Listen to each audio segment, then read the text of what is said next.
Lexus NX300 2020. Got a 360 camera. One camera mounted on the rear. A camera mounted on the side.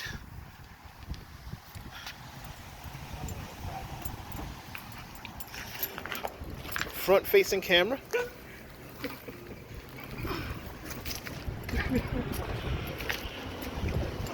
And one more on the side. Give this car a 360 view all around.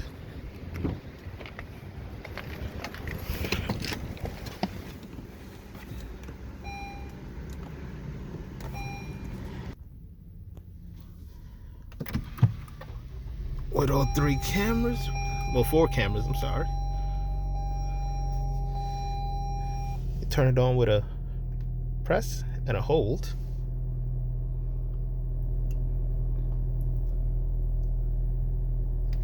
And now you have 360 view all around the car. That is the right side. You see the left side with the other turn signal.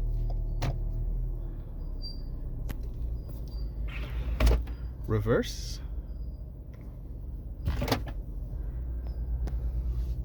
We also added an extra monitor with another camera to see the right side all the way to the back while driving.